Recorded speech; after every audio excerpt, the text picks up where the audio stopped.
بسم اللہ الرحمن الرحیم۔ ناظرین، جس طرح سے آٹومن امپائر سلطنت عثمانیہ کو یورپ اور برطانیہ نے گرایا تھا، وہاں پر جس طرح کی چالیں چلی تھیں، جس طرح سے وہاں پر اپنی مشنریز کو بھیجا تھا، اپنے جاسوسوں کو بھیجا تھا، اپنے تاجروں کو بھیجا تھا، جنہوں نے وہاں جا کر ایسے ادارے اور ایسی آرگنائزیشنز قائم کی تھیں جس کے ذریعے وہ سلطنت عثمانیہ کو کمزور کر رہے تھے۔ بالکل اسی طرح سے ہمیں تو کچھ ایسا ہی نظر آتا ہے کہ پاکستان میں بھی وہی کام ہو رہا ہے، اور اس کی جانب جو ہے وہ نہ جانے کیوں ہمارے حساس اداروں کی توجہ نہیں ہے۔ جب سے اسرائیل نے فلسطین پر حملے شروع کیے ہیں پچھلے سالوں میں، آپ یہ مسلسل خبریں سنتے چلے آ رہے ہیں کہ پاکستانیوں کے اسرائیل میں مختلف وفود گئے ہیں اور وہاں جا کر انہوں نے ہائی آفیشلز کے ساتھ ملاقاتیں کی ہیں۔ پچھلے سال ایک خبر جو ہے وہ ہمارے سامنے آئی تھی، میں نے اس وقت اسے بریک نہیں کیا تھا۔ اس کی وجہ یہ تھی کہ میں نے کہا کہ یہ غیر اہم ہے اور اسے جو ہے وہ ابھی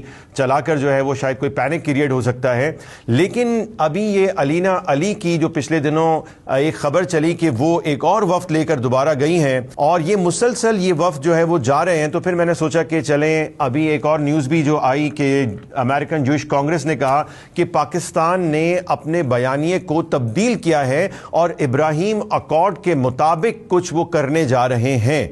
تو اب یہ خبر سچی ہے جھوٹی ہے یہ تو ہمارے ادارے اور ہماری حکومت ہی بتا سکتی ہے، لیکن یہ جو بات میں آپ کو بتا رہا ہوں یہ بالکل سچی ہے، اور آپ یہ سن کر حیران اور پریشان ہو سکتے ہیں۔ ہم بار بار یہ بتاتے رہتے ہیں کہ بیرونی ممالک کی فنڈنگ کے اوپر پاکستان میں موجود ایسے بہت سارے کردار ہیں جو ان کے منصوبے اور ایجنڈے کو لے کر چل رہے ہیں۔ شاید کہ بہت سارے لوگ یہ سوچتے ہوں گے کہ یار یہ ایسی ہی باتیں ہیں۔ آئیے میں ذرا آپ کو ایک تصویر ان صاحب کی دکھاتا ہوں جنہیں آپ نہیں جانتے ہیں، اور پاکستان میں انہیں شاید عام لوگوں میں کوئی بھی نہیں جانتا ہوگا، لیکن ہمارا مقتدر حلقہ، ہمارے سفارتکار اور بیرونی ممالک کے جو سفارت خانے پاکستان میں ہیں، اس کی جو ایمبیسڈرز ان کے ہوتے ہیں، وہ ضرور ان کو جانتے ہیں۔ جی ان کو امریکہ بھی بہت اچھے طریقے سے جانتا ہے، نہیں صرف جانتا نہیں ہے بلکہ ان کی خدمات کو مانتا بھی ہے، اور صرف امریکہ نہیں بلکہ اسرائیل انہیں بہت اچھی طرح جانتا ہے، اور اسرائیل کے ٹی وی چینلز پر ان کے انٹرویوز بھی چلے ہیں۔ اور صرف یہ بات نہیں بلکہ اسرائیل کے پریزیڈنٹ نے ان صاحب کے لیے باقاعدہ خصوصی ایک ویڈیو ریکارڈ کر یوٹیوب پر پبلش بھی کی ہے۔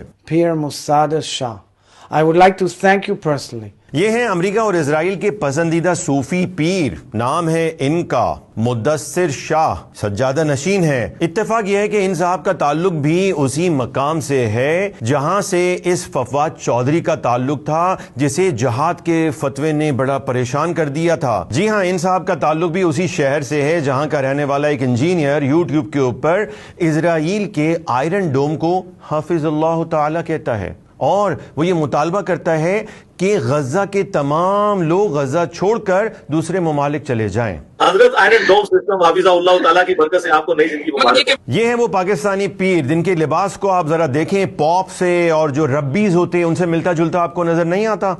اصل میں یہ پیری کا اور سجادہ نشینی کا اور مذہبی اسکالر ہونے کا بہروپ اس لیے اختیار کیا جاتا ہے کیونکہ اس کی اہمیت ہے۔ بھائی دیکھیں، ہر چیز جو اصلی ہوتی ہے تو اس کی نقل بھی آئی جاتی ہے۔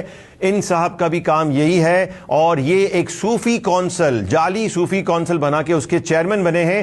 جی ہاں، یہ وہی صوفی کونسل ہے جسے بنانے کے لیے امریکن ایئر فورس کے ادارے رینڈ کارپوریشن نے پرپوز کیا تھا، اور آپ کو شاید یاد ہوگا کہ پرویز مشرف کے دور میں یہ صوفی کونسل جو ہے وہ اس وقت بہت چل رہی تھی۔ تو جناب یہ ایک صاحب کون ہیں، اور آخر کار اسرائیل کے پریزیڈنٹ نے ان کے ساتھ اتنا شفقت کا اظہار کیوں کیا ہے؟ انہوں نے ایک کتاب لکھی ہے، اور اس کتاب کی تعارفی تقریب یروشلم سینٹر فار پبلک افیئرز میں 27 مارچ 2024 کو ہوئی۔ تقریب میں 2-2.5 درجن ہائی پروفائل افراد نے شرکت کی۔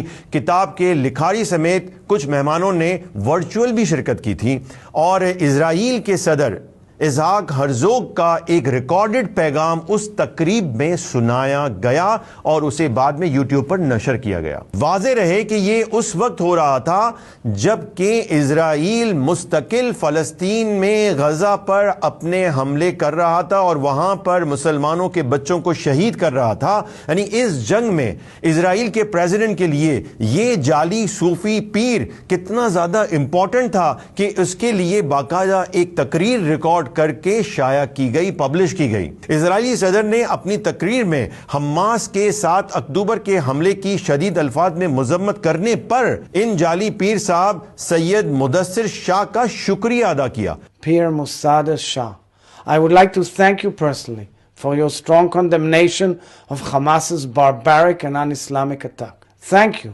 2.5 منٹ کے اس ویڈیو پیغام میں 2 بار اسرائیلی صدر نے کہا کہ ہم پاکستان کے ساتھ ٹیکنالوجی، زراعت، ماحولیات اور دوسرے شعبوں میں تعاون کر سکتے ہیں۔ اب ذرا آگے دیکھیے کہ اس ہائی پروفائل تقریب میں کون کون شریک تھا۔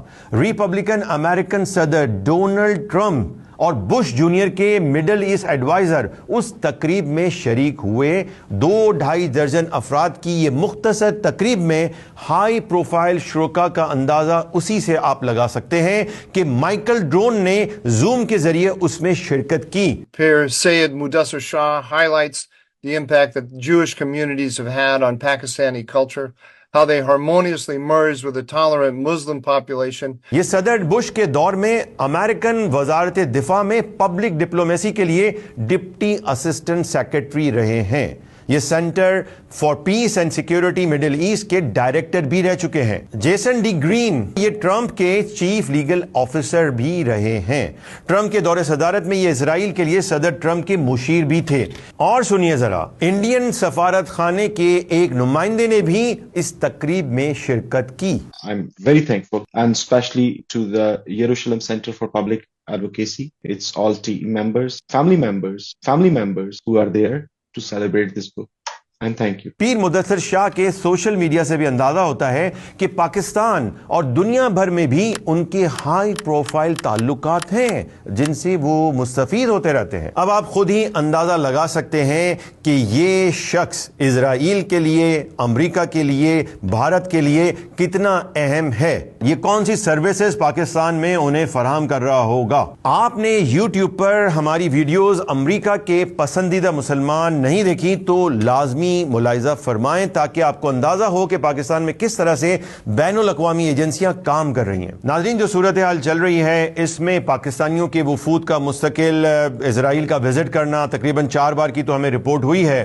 اس کے علاوہ امریکن جوئش کونسل کی جانب سے آنے والا مضمون اور یہ جو آج میں نے آپ کے سامنے خبر رکھی ہے، کہیں ایسا تو نہیں ہے کہ یہ نارملائزیشن کا جو کام چل رہا ہے اور ابراہم اکارڈ جسے UAE نے اور دیگر ممالک نے ایکسیپٹ کیا ہے اور وہاں پر اپنا کام شروع کر دیا ہے، کہیں ایسا تو نہیں ہے کہ ہم بانی پاکستان قائد اعظم محمد علی جناح کے نظریے کے مخالف اسی جانب تو نہیں جا رہے۔ اس لیے ہم درخواست کریں گے اپنے حساس اداروں سے کہ جناب NGOs جو فورن فنڈڈ ہیں اور پاکستان میں بیرونی ایجنڈوں پر کام کر رہی ہیں ان پر نظر رکھیں اور خاص طور پر ایسے افراد کو دیکھیں کہ وہ یہاں پر کیا کام کر رہے ہیں۔ یہ صرف ایک مدثر شاہ ہی نہیں ہے بلکہ پاکستان میں اب بہت سارے ایسے لوگ موجود ہیں جو مغرب کی طاقت، ٹیکنالوجی سے اتنا زیادہ مرعوب ہو چکے ہیں کہ انہوں نے اپنے ایمان اور عقیدے پر بھی کمپرومائز کر لیا ہے، اور ان لوگوں کو بیرونی طاقتیں اپنی مدد فراہم کرتی ہیں اور ان کو فنڈ بھی کر رہی ہوتی ہیں۔ یہ لوگ آپ کو پاکستان کی ایلیٹ کلاس میں، اکیڈمیا میں، پالیٹیشنز میں، عدلیہ میں، بیوروکریٹس میں،